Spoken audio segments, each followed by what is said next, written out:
खुदावंद भला है, उसकी शफकत अब्दी है और उसकी वफादारी पुश्त दर पुश्त रहती है। खुदावंद यीशु मसीह के नाम में आप सबको सलाम। मैं उम्मीद करता हूँ आप सब खैरियत से हैं और खुदावंद में खुशबाश हैं। हमें पौलुस रसूल का खत रोमियो की कलीसिया के नाम 12वां बाब और उसकी पहली और दूसरी आयत खुदावंद के जिंदा कलाम में से तिलावत करेंगे। पौलुस रसूल का खत रोमियो के नाम, उसका 12वां बाब और उसकी पहली आयत और दूसरी। खुदावंद के जिंदा कलाम में लिखा है, बस ऐ भाइयों, मैं खुदा की रहमतें याद दिलाकर तुमसे इल्तमास करता हूँ कि अपने बदन ऐसी कुर्बानी होने के लिए नजर करो जो जिंदा और पाक और खुदा को पसंदीदा हो। यही तुम्हारी माकूल इबादत है। और इस जहान के हम शक्ल ना बनो, बल्कि अकल नहीं हो जाने से अपनी सूरत बदलते जाओ, ताकि खुदा की नेक और पसंदीदा और कामिल मर्जी तजर्बा से मालूम करते रहो। आमीन। बस है भाइयों, मैं खुदा की रहमतें याद दिलाकर तुमसे इल्तमास करता हूँ कि अपने बदन ऐसी कुर्बानी होने के लिए नजर करो जो जिंदा और पाक और खुदा को पसंदीदा हो। और पौलुस आगे बहुत खूबसूरत बात करता है, यही तुम्हारी माकूल इबादत है। पौलुस रसूल ये चाहता है कि रोमियो की जो कलीसिया है वो माकूल इबादत करे। और माकूल इबादत क्या है? अपने बदन को लायक तौर से खुदा के हुजूर पेश कर दें। ऐसे बदन होने के लिए जो जिंदा और पाक और खुदा को पसंदीदा हो। खुदा चाहता है माकूल इबादत करें, ऐसी इबादत जिससे उसके नाम को जलाल मिले। अगर आप मुकाशा की किताब पढ़े तो वहां पर आपको जो प्रस्तिश नजर आएगी वो बड़ी हैरानकुन प्रस्तिश है। वहां पर लोग खुदा को सजदा करते हैं, वहां पर लोग जोरदार तरीके से नारे मारते हैं, वहां पर बड़े की हम्द की जाती है, सताइश की जाती है। कभी आपने मुकाशा की किताब में यह वाकया पढ़ा है जहां पर उन्होंने बड़े की हम्द की? लिखा है, बुजुर्गों ने अपने ताज उतार कर उसके आगे रख दिए, उन्होंने उसको सजदा किया। जब हम पूरे तौर से खुदावंद के साथ अपनी जिंदगी गुजारते हैं, जब हम अपने बदन मुकम्मल तौर पर खुदावंद के जोर पेश कर देते हैं, तो फिर हम माकूल इबादत कर रहे होते हैं। जब हम अपनी लाइफ को अपनी जानकर नहीं गुजारते, ये जानकर गुजारते हैं कि ये जिंदगी मेरी नहीं है, ये जिंदगी खुदावंद यीशु मसीह ने अपने खून से खरीद ली है, इसके लिए कफारा दिया गया है। ये बदन मेरा नहीं है, ये बदन यीशु का है। ये आंखें मेरी नहीं है, ये कान मेरे नहीं है, ये जुबान मेरी नहीं है, ये हाथ मेरे नहीं है, ये बदन मेरा नहीं है। पौलुस रसूल कहता है, क्या मैं मसीह के अज़ा को कसबी के अज़ा बनाऊं? पौलुस रसूल जो एक ईमानदार की डेफिनेशन अपने खतूत में पेश करता है वो बहुत बुलंदो बाला है। आज की कलीसिया उसके मुकाबले में बहुत कमतर नजर आती, बड़ी कमजोर नजर आती है। इब्तदाई कलीसिया के जो ईमानदार थे उन्होंने अपनी जिंदगी लायक तौर से पूरे तौर से खुदावंद के हुजूर सरेंडर कर दी थी। उनका पैसा उनका नहीं था, उनके कपड़े उनके नहीं थे, उनके घर उनके नहीं थे, उनके बाल बच्चे उनके नहीं थे, उनके अजीज रिश्तेदार उनके नहीं थे, सब कुछ यीशु का। और लोगों ने बड़ी बड़ी कुर्बानियां दी, यहां तक कि अपनी जाने तक खुदावंद के हुजूर पेश कर दी। लोगों को भूखे शेरों के सामने डाला गया और वो बचे नहीं। दानियल तो बच गया था, लेकिन खुदा हर दफा बचाता भी नहीं है, क्योंकि आप जिस जमीन पर रह रहे हैं, मैं जिस जमीन पर रह रहा हूं, हम जिस जमीन पर रह रहे हैं, ये आरजी क्याम का है।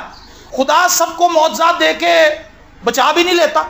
अगर किसी को कैंसर हुआ है तो हम ईमान रखते हैं कि खुदा मौजज़ात करता है, लेकिन खुदा अगर सबको ही मौजे से शिफा देने लग जाए तो फिर तो मरेगा कोई नहीं। 500-500 साल के भी बूढ़े आपको नजर आएंगे, आलू ले रहे होंगे और रेडियो पे फिरते हुए होंगे। खुदा का ये मकसद है कि हम इस जमीन पर एक महदूद सा वक्त गुजारें, इस जमीन पर खुदा का जलाल जाहिर करें, उसके नाम की गवाही दें और फिर एक ऐसी जगह पर चले जाएं जहां पर ना बीमारी है, जहां पर ना दुख है, जहां पर ना झुरी है, जहां पर ना आंसू है, जहां पर ना तकलीफ है, ना रंजोलम है। वहां पर खुदावंद का इत्मीनान है, वहां पर खुदा की जुरी है, वहां पर यीशु बजाते खुद हमारे साथ हो। तो क्या मैं और आप ऐसी जगह पर नहीं जाना चाहते? हमारा जब कोई अजीज बीमार हो जाता है, हम सर से पैर हो जाते हैं, हम कहते हैं रोजे रखें, दुआ करें, बंदे को मरना नहीं चाहिए, ये बंदा बच जाए, ये बंदा ना मरे। मैं ये कहता हूं, कई साल हो चुके हैं इस बात को, मैं जब भी किसी के लिए दुआ करने के लिए जाता हूं, मैं कभी जिदबाजी नहीं करता खुदा से। बड़े बड़े सीरियस लोगों के लिए मैं दुआ करने के लिए हॉस्पिटल में गया हूं, हम लोग सब जाते हैं और हम जाकर कहते हैं, खुदा हम ये चाहते हैं कि बंदा शिफा पा दे, लेकिन तो भी हमारी नहीं बल्कि तेरी मर्जी पूरी। जो तू चाहता है वो इस शख्स की जिंदगी के अंदर कर, इस फैमिली के अंदर कर, तो खुदा अपनी मर्जी करता है। कई दफा हम लोगों को दुआ कर करके हम उनको रोक लेते हैं, वो मरते नहीं है लेकिन उनकी हालत वर्ष से वर्ष होती जाती है, वो बीमार होते चले जाते हैं। क्योंकि खुदा उन्हें अपने पास बुलाना चाहता है, हम कहते हैं नहीं खुदा ऐसे यहीं रख, तो फिर आहिस्ता आहिस्ता वो डाउन हो जाता है, यहां तक कि बंदा खुद तरले करता है कि यार नहीं जाओ। ये मेरी और आपकी मुश्किल रिहाइशगाह नहीं है, यहां से हमने कूच करना है, लेकिन इस जमीन पर हम इसलिए हैं ताकि हम खुदा का जलाल जाहिर करें, बर्रे का जलाल जाहिर करें और हमारी जिंदगी उसके किरदार को मुनक्कस करे, हमारी जिंदगी से उसका किरदार रिफ्लेक्ट हो। आज कलीसियाओं के अंदर माकूल इबादत का कोई कॉन्सेप्ट मौजूद नहीं। हम माकूल इबादत नहीं कर रहे, क्योंकि ना तो हमने अपने बदन खुदावंद को दिए हैं, क्योंकि अगर हमने अपने बदन खुदावंद को दिए हैं तो हम सिगरेट कैसे पी सकते हैं? क्योंकि जो कहता अगर खुदा ने हमें इसलिए बनाया होता कि हम सिगरेट पिए तो वो हमारे नाक उल्टे लगाता ताकि हमारा धुआं ऊपर को जाता। चिमनी आपने देखी, चिमनी का धुआं ऊपर की तरफ निकलता है। उसने कहा ये कैसी चिमनी है जो उल्टी लगी हुई है? इसका मतलब है खुदा ने इसलिए नहीं बनाए थे इंसानी नाक और इंसानी जिस्म के वो नशाबाजी कर। अगर हमने खुदावंद को अपना बदन दे दिया है, हम शराब क्यों पीते हैं? अगर हमने अपनी जुबान खुदा को दे दी, हम गालियां क्यों बकते हैं? अगर हमने अपने हाथ खुदा को दे दिए तो हम अपनी बीवी को क्यों पीटते हैं? अगर हमने अपना आप खुदा के सुपुर्द कर दिया, हम लोगों से क्यों जलते हैं? हम क्यों हसद करते हैं? हम क्यों लोगों से झूठ बोलते हैं? हम क्यों उनसे कीना रखते हैं? हमारे दिल के अंदर क्यों दूसरों के लिए नफरत है? हम क्यों किसी को माफ नहीं कर पाते? इससे साफ जाहिर है कि हमने अपने बदन खुदावंद को नहीं दिए। शैतान कहता है कि तू बहुत अच्छा है, तू चर्च जाता है, तू रोजा भी रखता है, 40 रोज़े के तू पहला रखा तो आखिरी रखे, तू कितना अच्छा है, 40 पूरे हो गए, मैं पहला रखना तो आखिरी रखना, बीच में से 38 छोड़ देता है। उसी से शैतान कहता है बहुत हो गया, तू बिल्कुल सही। शैतान के बहकावे में ना आए।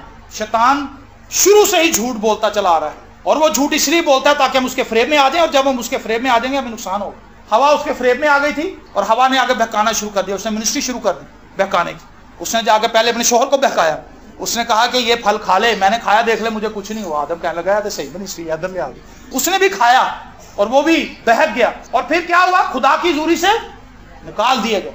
आज जब हम शैतान के बहकावे में आ जाते हैं तो हम खुदा की जूरी से आउट हो जाते हैं, क्योंकि वो हमें बहकाता इसलिए है ताकि हम खुदा के जलाल से दूर हो जाएं, खुदा का चेहरा हमसे परे हो जाए। कलीसिया को आज अलर्ट होने की जरूरत है। जिस दौर में हम रह रहे हैं ये आखिरी एज है जिसके अंदर मैं और आप रह रहे हैं। हमें अपने आप को अलर्ट रखना है। अगर किसी ने साफ, भाई टीपू है यहाँ पर, इन्होंने व्हाइट कपड़े पहने हुए हैं। जो लोग व्हाइट कपड़े पहनने के शौकीन है, मैंने 14 साल जिस ऑफिस में काम किया, मेरे बॉस को मैंने 14 साल व्हाइट कपड़े पहने देखे हैं। वो कोई और कलर नहीं पहनता, सिर्फ व्हाइट कलर। और व्हाइट कलर की इतनी कुछ ज्यादा केयर करनी पड़ती है, बैठने से पहले एहतियात करनी पड़ती है, कोई जंग तो नहीं लगा हुआ, कोई ऐसी चीज तो नहीं, कोई निशान लग गया तो ये जाएगा नहीं, क्योंकि दूसरे रंगों में छुप जाते हैं दाग, लेकिन सफेद जो रंग है उस पर कोई हल्का सा भी दाग हो तो वो नुमाया हो जाता है। मैं और आप यीशु मसीह के खून से साफ किए गए हैं। तुम्हारे गुनाह चाहे किरमजी ही क्यों ना हो, मैं उन्हें बर्फ की माने सफेद कर दूंगा। तो मैं और आप गंदे थे, लेकिन यीशु मसीह के खून से हम धुलकर बिल्कुल साफ हो गए। अब शैतान क्या करता है? वो चाहता है कि किसी तरीके से हमारे लिबास को दागदार करे। वो चाहता है कि किसी तरह हमारी पाकीज़गी के ऊपर उंगली उठाए। वो चाहता है किसी तरह से हमें हमारे मनसब से गिरा दे। अगर हमने इकरार कर लिया कि हम शराब नहीं पिएंगे, हम सिगरेट नहीं पिएंगे, हम गालियां नहीं निकालेंगे, तो शैतान कहता यार उन्होंने तेन देख लिया, वो बंदा इस तरह का है ही नहीं कि आराम ना सुन, कट देख दो गाला, इत्थे किहड़ा कोई हैगा तेरे चर्च का बंदा, कट दे, मेरा मामला तो हल हो, तू किहड़े दिलों कटनी। और शैतान की बात में आकर हम गाली निकाल देते हैं, और फिर जब हम गाली निकाल देते हैं तो वो खुद ही उकसाता है, उसके बाद खुद ही इल्जाम लगाता है, कहता वो तू तो कालो गया, तू माना बोल रहा है चर्च, तू गाला काट देती हो यार, तू सही नहीं है। वो डाउट में रखता है। जो मसीही डाउट के अंदर है, समझ लें वो गुनाह की दहलीज पर खड़े हैं। डाउट जब हमारी लाइफ के अंदर आता है, शैतान का सबसे बड़ा हमला यह है कि वो मसीहियों को डाउट के अंदर डाल देता है। क्या तू वाकई रास्तबाज है? क्या वाकई यीशु मसीह के खून बहाने से तू पाक हो गई है? क्या वाकई खुदा का जलाल तेरी जिंदगी पर ठहरा हुआ है? क्या वाकई खुदा तुझसे मोहब्बत करता है? ऐसी बातों से वो हमें गुमराह कर लेता है और हम गुमराह हो जाते हैं, और हमारी जिंदगियां डामाडोल रहती हैं। हमारी जिंदगी किसी किनारे की तरफ नहीं बढ़ रही, बल्कि उसी जगह पे हमारी जिंदगी कश्ती हचकोले खा रही, क्योंकि हम डामाडोल हैं, हम इब्लीस की बात मानते हैं। तो अगर मैं और आप चाहते हैं कि माकूल इबादत करें, तो हमें पूरे तौर से अपने आप को खुदावंद के हुजूर सरेंडर करना होगा। डेली जब आप प्रेयर करते हैं, आप कहें खुदावंद मैं अपना आप तुझे देता हूँ, मैं अपने ख्यालात तुझे देता हूँ, मैं अपनी सोचें तुझे देता हूँ, मैं अपने ख्वाब तुझे देता हूँ, मेरे ख्वाबों को ले और मैं मुझसे कलाम कर। ख्वाब जो हैं वो आपकी जिंदगी का एक बहुत बड़ा ऑफिस है जिसके जरिए खुदा आपसे बात करता है। लेकिन लोगों को ख्वाब कैसे आते हैं? कहती भाई साहब ख्वाब आया, मैं कहा जी, कहती 3 कौवे बैठे सन तार ते, तुझे चुंझा मारे सन, ऐसा की मतलब है? भाई मैं इसका क्या मतलब बताऊं?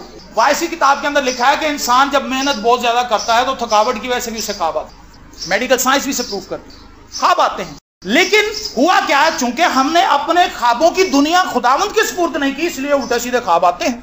तालाब के अंदर डूब के मर गए, ऐसे हो गया, ये हो गया, वो हो गया। लेकिन जब हमने अपना आप खुदावंद को दिया होगा, तो लिखा है यूसुफ को ख्वाब में फरिश्ता दिखाई दिया। उसने कहा अपने बच्चे को लेकर यहां से चला जा, क्योंकि ये तुम्हें नुकसान पहुंचाना चाहते हैं, तेरे बच्चे को मारना चाहते हैं। यीशु की बात कर रहा हूं। लिखा ख्वाब में रहनुमाई पाकर वो अपनी बीवी को और अपने बेटे को वहां से ले गया और महफूज हो गया। जब हम दुआ करें आपके खुदावंद मेरे ख्वाबों को ले, मेरे ख्वाबों के जरिए से शैतान ना बोले, बल्कि मेरे ख्वाबों के जरिए से तेरा पाक रूह मुझे रहनुमाई दे के मैंने आगे जाता हूं। मेरी आंखों को ले, मेरे कानों को ले, मेरे मुंह को ले, मेरे हाथों को ले, मेरे पैरों को ले, ताकि जब मेरे पैर उठे तो तेरी खुशखबरी सुनाने के लिए जाएं, जब मेरे हाथ आगे बढ़े तो किसी की मदद के लिए बढ़े, जब मेरी आंखें देखें तो तेरे जलाल को देखें, जब मेरे कान खुले तो तेरी आवाज सुने, हालेलुया, जब मेरा मुंह खुले तो तेरा कलाम निकले। डेली खुदा से फजल मांगे। ये आपकी और मेरी कोशिश से और सही से नहीं हो सकता, ये मेरी और आपकी मुकम्मल तौर पर खुदावंद के हुजूर ताबेदारी से मुमकिन है। जब हम खुदा के हुजूर ताबे हो जाएंगे और डेली दुआ करेंगे, इस चीज के लिए दुआ करें, आप अंदाजा करें आपकी लाइफ के अंदर किस तौर से खुदा हैरान कुन काम करे, और फिर हम इस काबिल हो जाएंगे कि हम खुदा की मकबूल इबादत कर सकते हैं। लिखा है यही तुम्हारी मकबूल इबादत है, ऐसी नहीं कि दिल कहीं और है। कलाम लमद है, अच्छा मैच ही आज भाई साहब कलाम ही खींची जा रहे हैं, इसका मतलब है चर्च में लेकिन जहन दिल कहीं और है, ख्याल कहीं और भटक रहे हैं। तो मैं तो फलाने बंदे को पैसे लेने सन, ओहो भाई साहब आज इन्हें कटा रहा हूँ, बहुत सी बातें हम सोचते हैं, इधर उधर के ख्यालात और पता नहीं क्या कुछ। लेकिन फोकस करें अपनी लाइफ।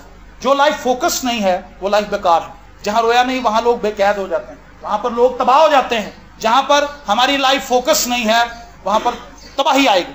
बहुत से लोगों को मैंने देखा है उनकी लाइफ फोकस इसलिए नहीं है क्योंकि वो एक चीज को करने पड़ते हैं, साथ ही दूसरी चीज की तरफ चले जाते हैं। दूसरी चीज अभी कंप्लीट नहीं होती, तीसरी चीज को पकड़ लेते हैं, वो किसी भी चीज में कामिल नहीं हो पाते। पौलुस रसूल अपने खत के अंदर कहता है कि मैं निशान की तरफ दौड़ा हुआ जाता हूं, और वो कहता है ये नहीं कि मैं पा चुका हूं, लेकिन जो चीजें पीछे रह गई हैं मैं उनको पीछे ही रहने देता हूं, मैं उन पर निगाह नहीं करता, लेकिन मैं निशान की तरफ दौड़ा हुआ जाता हूं। मेरा और आपका निशान क्या है? यीशु है। मेरा और आपका टारगेट क्या है? यीशु है।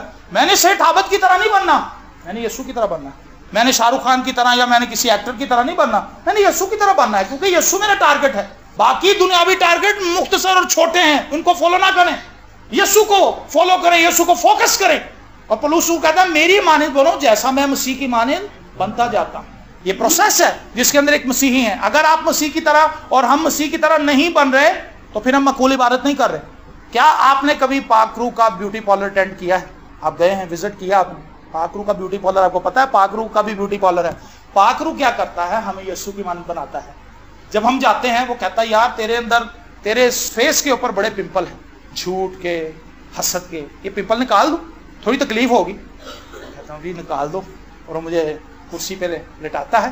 दुआ के अंदर ऐसा होता है। और फिर वो कहता है यार तू झूठ भी बोलता है। मैं कहता हूँ कि अच्छा झूठ भी निकाल दो। आहिस्ता आहिस्ता वो मुझे क्लीन अप करता जाता है, और आहिस्ता आहिस्ता मेरी शक्ल यीशु की सूरत पर ढलती जाती है। लिखा है स्तिफनस को जब उन्होंने देखा तो उन्होंने कहा इसका चेहरा तो फरिश्ते की तरह है। खड़ा वो अदालत के अंदर हुआ था। अदालत में मैंने लोगों को देखा उनकी हवाइयां उड़ी होती, क्योंकि उन पर इल्जाम लगाया जा रहा होता है कि ये शख्स खूनी है, इसने चोरी की है, इसने फलाना काम किया, इसको सजा दी जाए। वकील उस पर इल्जाम लगा रहा होता है, लेकिन उस पर इल्जाम लग रहे थे, लेकिन उसके चेहरे के ऊपर खुदा का जलाल छाया हुआ। ओ हालेलुया, ये अजीब बात है। जो लोग खुदावंद के इस सैलून के अंदर विजिट करते हैं, पाकरू के सैलून में आते हैं, आजकल तो भाई भी बड़ा मेकअप कराते हैं। मैंने देखा है कई सैलून के आगे से गुजरे भाई बैठे होते हैं, पता नहीं क्या क्या उनके मुंह पे लगाया होता है, और ऐसे बुत बने खूबसूरत बनने के लिए। लेकिन आपको मैं बताऊं, मूसा ने भी एक सैलून ज्वाइन किया था 40 दिन के लिए, पहाड़ पर गया था खुदा की ज़ुरी में और बैठा रहा था। खुदा का जलाल उस पर आता रहा, खुदा की बरकत उस पर आती रही। और जब वो नीचे उतरा तो उसका चेहरा इतना ब्राइट था कि पूरी बनी इस्राएल कौम उसको देख ही नहीं सकी। वो हालेलुया, ये अजीब बात है। क्या मैं और आप खुदा की ज़ुरी से इस तरह तरोताजा नहीं हो सकते? यही तुम्हारी मकबूल इबादत है कि अपने बदन खुदावंद को दो, अपने बदन ऐसी जिंदा कुर्बानी होने के लिए दो जो खुदा को पसंदीदा हो। और फिर अगली बात जो उसने लिखी वो बड़ी खूबसूरत है, और इस जहान के हम शक्ल न बनो। आज कलीसिया इमर्ज हो गई है दुनिया के साथ, हम गडमड हो गए हैं। दुनिया और कलीसिया के अंदर कुछ फर्क नजर नहीं आता, क्योंकि दुनियादार लोग भी डीजे के ऊपर शराबें पीकर डांस कर रहे हैं। इधर कलीसिया के बंदे भी बेच रहे, वो इधर कलीसिया में हालेलुया हालेलुया नारे मारे, गैर जुबाने बोल रहे हैं, उधर जाके सारे कोणियां मारे, कहता जगह दो मैं भी डांस कर। मिक्स हो गई कलीसिया, पता ही नहीं चल रहा। कहता है यार है बंदा वही है ना जो कल कलाम सुना रहा है। कहता जी वही है। उसको पकड़ा, उससे पूछा, कहता जी खुशी करने वाले ने लिखा खुशी करो। देखें कैसी उसने तफसीर की है कलाम की। वो अपनी मर्जी के मुताबिक कलाम को तोड़े मरोड़ेंगे, कानों की खुजली के बायस लोगों ने उस्ताद भी बहुत से बना लिए हैं, अपनी मर्जी का कलाम सुनना चाहते हैं, अपनी मर्जी की आयत जो पसंद होती है उसके ऊपर मेडिटेट करते हैं, डेली उन्हें पढ़ देने, क्योंकि अपनी पसंद। कुछ लोगों ने आयतों के ऊपर निशान लगाए हुए जो उन्हें पसंद है, उन्हें ही पढ़ते हैं। उसके आगे जिसमें खुदा उनको काटता है, जिसमें उनको छांटने की कोशिश करता है, उसको छोड़ देते हैं। याद रखें, हमें पूरे कलाम को कबूल करना पड़ेगा। खा वो हमें पसंद है, खा वो हमें पसंद नहीं है, खा वो हमारे मुखालिफ जा रहा है, हमें काट रहा है, तो भी हमें उसे कबूल करना पड़ेगा। क्योंकि अगर हम पूरे कलाम को कबूल नहीं करेंगे हम गुमराह हो जाएंगे, और अगर हम गुमराह हो जाएंगे तो हम मौत की राहों पर चलने वालों में शुमार हो जाएंगे। खुदा चाहता है कि हमारी जिंदगियों को इस तरह से डिजाइन करे कि हम मसीह की सूरत पर ढलते जाए, दुनिया के हम शक्ल ना बने। उसके केस क्या कहता है, इस जहान के हम शक्ल ना बनो, बल्कि अकल नहीं हो जाने से अपनी सूरत बदलते जाओ। अब ये अकल कौन सी है जिसकी पौलुस रसूल बात कर रहे हैं? करंथियों खत के अंदर कहता है हम में मसीह की अकल है। पहले आपके पास खाली अपनी अकल थी, लेकिन जब यीशु मसीह को आपने कबूल कर लिया, यीशु मसीह को पहन लिया, तो एक और अकल आपके अंदर आ गई, और वो बजाते खुद यीशु मसीह की अपनी अकल थी। हालेलुया। और जब यीशु की अकल आपके अंदर है, कहता अकल नहीं हो जाने के सबब से अब अपनी सूरत भी हमने बदलनी है। मींस अगर इनसाइड तब्दीली आ गई है तो आउटसाइड भी तब्दीली नजर आनी चाहिए। यीशु अगर मेरे अंदर है तो मेरी बुराइयां क्यों नहीं छूट रही? आज से 20 साल पहले अगर मैं 100 चीजों को जो गलत थी करता था, तो 20 साल के बाद कम से कम मुझे 50 तो छोड़नी चाहिए थी, 50 तो छूट जानी चाहिए थी, जड़ से निकल जानी चाहिए। वो हुआ ये कि 100 के बजाय 120 हो गई, और 20 साल भी हो गए। मैं आपको बताऊं, कभी भी इस चीज से कई खातमों को मैंने फख्र करते हुए देखा है। फख्र करते हैं, कहते नहीं मैं 40 साल तो कलाम सुना रहे हैं, लेकिन आपने 40 साल में मसीह के साथ वक्त कितना गुजारा है?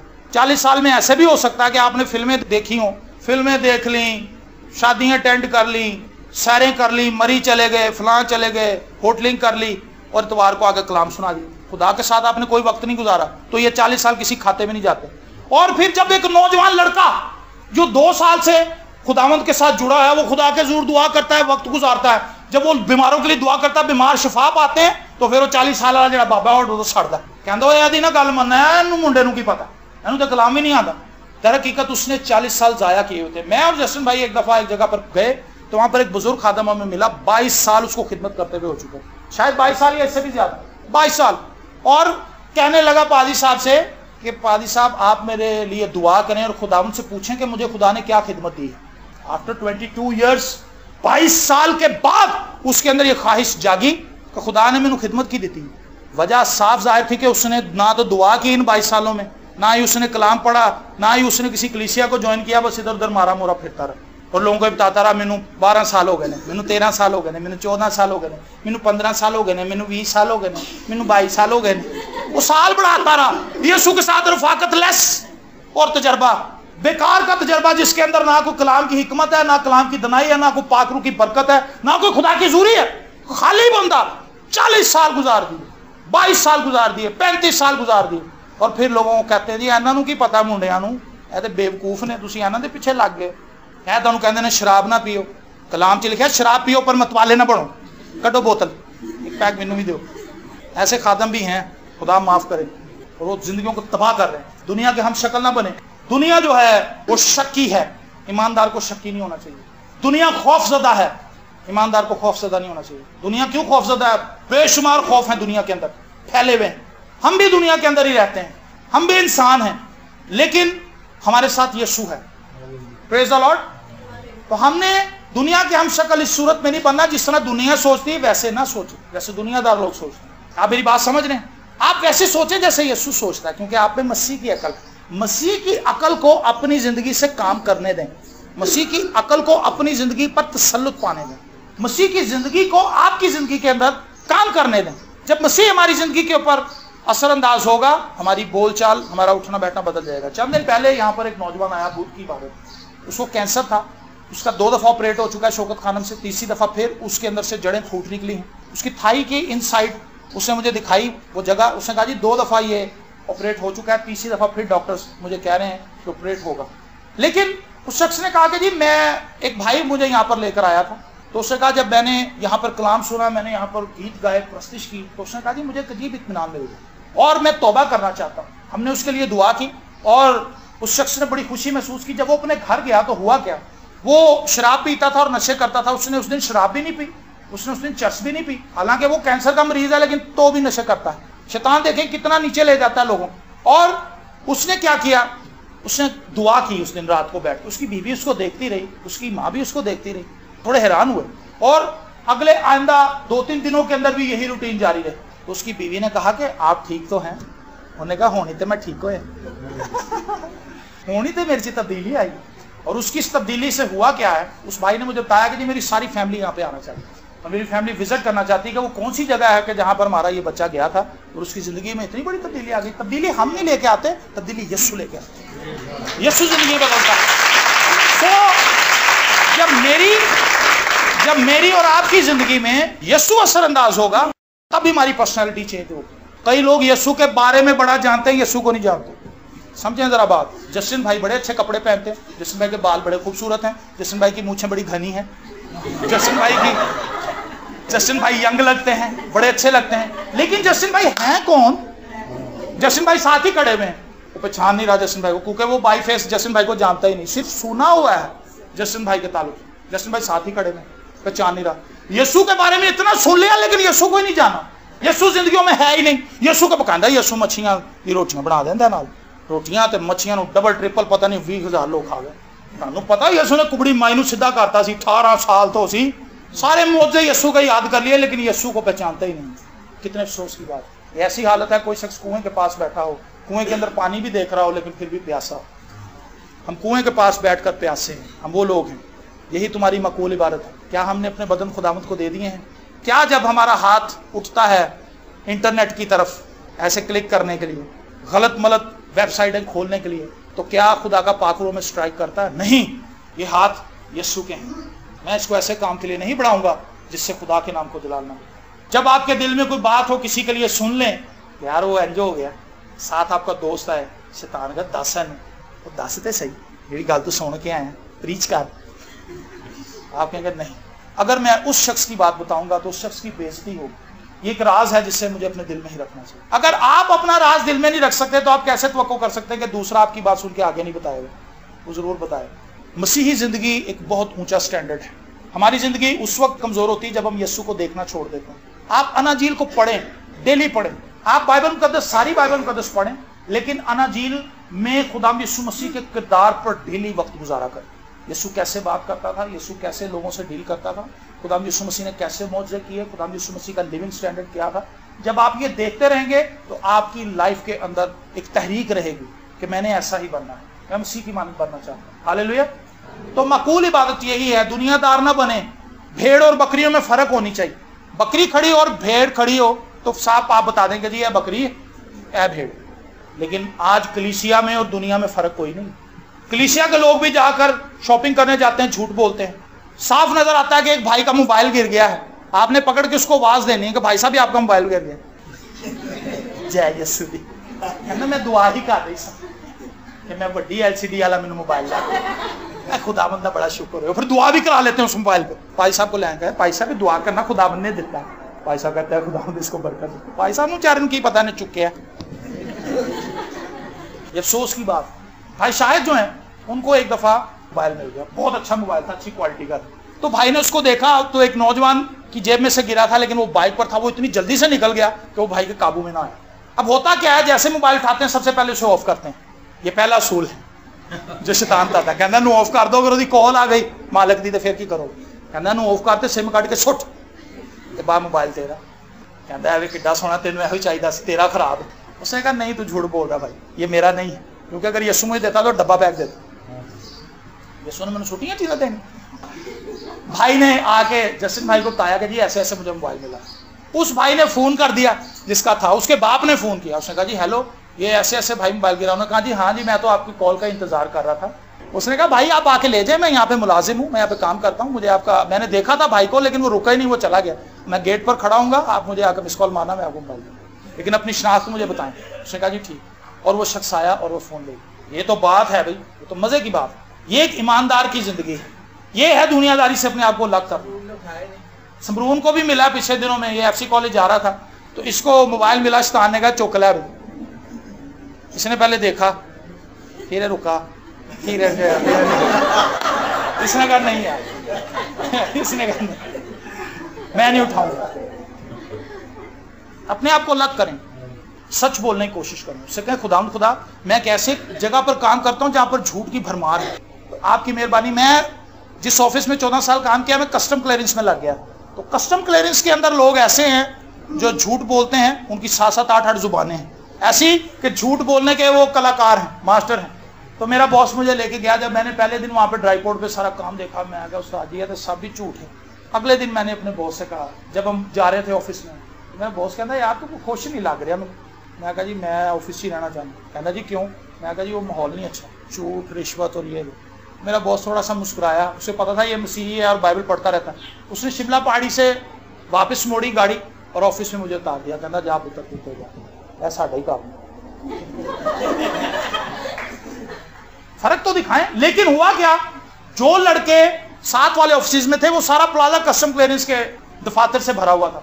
तो मेरे हम उम्र लड़के थे, कई मेरे बाद में आए थे, तो वो वहां पर लगे, वो मुझे बेवकूफ कहते थे। वो कहते हैं भाई जान तुसी तो बड़े बेवकूफ हो, इतने जी तुम ऑफिस की सैलरी मिलती है तो कुछ भी नहीं, इस सैलरी से तो आपका गुजारा नहीं होना, सही गुजारा तो आपका ऊपर की कमाई से होगा। लेकिन हैरानगी की बात यह है कि वही जो ऊपर की कमाई वाले थे वो 15वें 16वें दिन महीने के मुझसे आके 200 रुपया 300 रुपया ले रहे थे। मैं कहा यार मेरे लिए फिर अंदर दी कमाई ठीक, एनी बरकत आली, बाहर वाले सपोर्ट कर रहे हैं और वो देते भी नहीं थे वापस।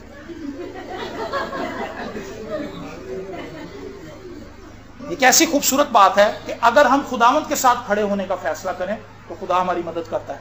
खुदा थोड़े में भी हमें ज्यादा बरकत दे देता है। और लेकिन अगर हम खुदा के साथ नहीं है तो हमारी ज्यादा कमाई भी कहीं समझ नहीं आएगी किधर जा रही है। कहता जी बीवी नू मेरी ऐसी बीमारी हो गई है, घबराती रहती। कहता मैं डॉक्टर को फलाने डॉक्टर को गया, 5000 फीस, फलाने को गया 10,000 फीस, वो फीस ही देता रहता, बीमारी नहीं समझ आती। कहता बस घबराती है, ओह कोई बीमारी भी नहीं समझ आ रही, पैसा जा रहा है। वजह यह है कि खुदा ने थैली के अंदर सुराख किया हुआ है। दुनियादारी कहती है तू लाख रुपया कमाता है, अगर 10,000 इसमें से, दुनियादारी क्या है, ये शैतान की एक यूनिवर्सिटी है जिसका हेड शैतान चीफ है, उसने डॉक्ट्राइन फैलाई दुनिया में।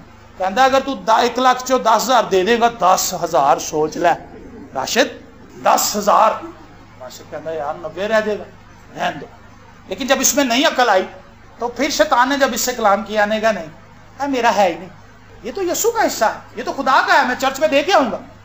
हालेलुया। दुनियादारी कहती है वो तेरे तो छोटा है, उन्होंने माफी मंगनी चाहिए। शैतान कहता तू बड़ा है, तेरी कोई इज्जत है, तेरा मुआशरे को मकाम है। लेकिन यीशु कहता बेटा तू झुक जा। यीशु की अकल नहीं हो जाने के सबब से यीशु की अकल को काम करने दें। यीशु कहता बेटा चाहे तू बड़ा है लेकिन तुझ में और तेरे भाई में इंतशार नहीं रहना चाहिए, नफरत नहीं रहनी चाहिए। नफरत की दीवार गिरा दे और जाके अपने भाई से सुलह कर। हालेलुया। यीशु की बात माने, दुनियादारी और शैतान की बात ना माने। अकल नहीं हो जाने से अपनी सूरत भी बदल दे। Praise the Lord.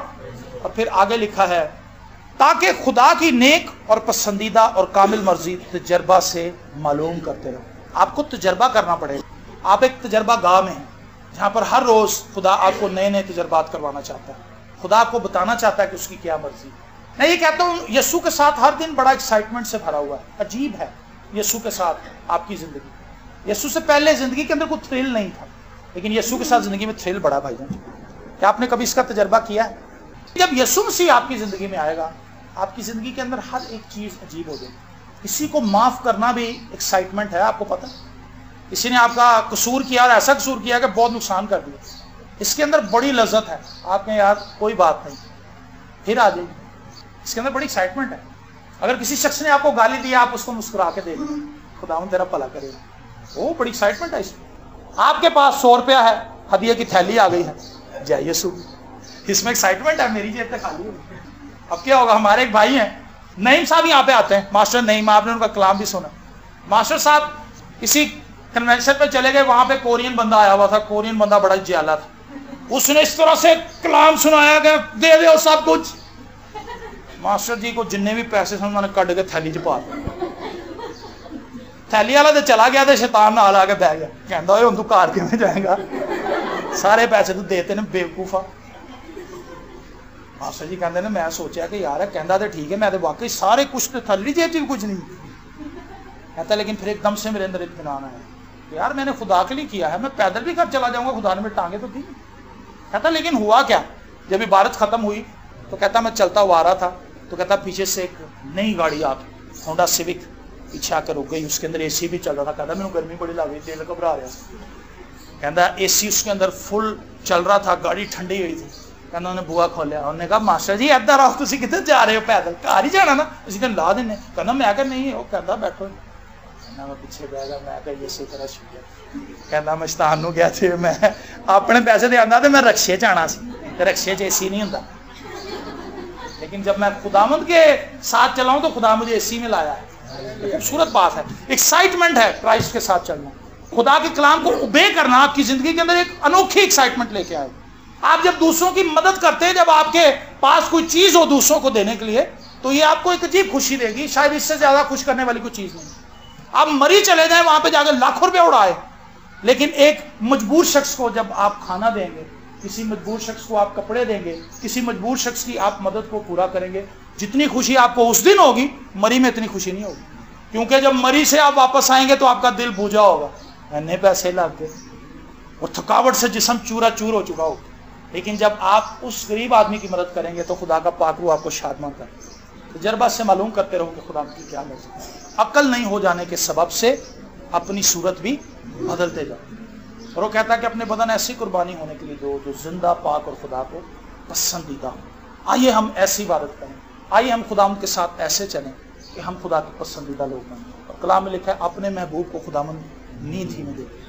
Praise the Lord. मेरी दुआ है कि हम सब खुदा के महबूब बन जाएं, हम ऐसी जिंदगी गुजारें जिससे खुदावंद के नाम को इज्जत और जलाल।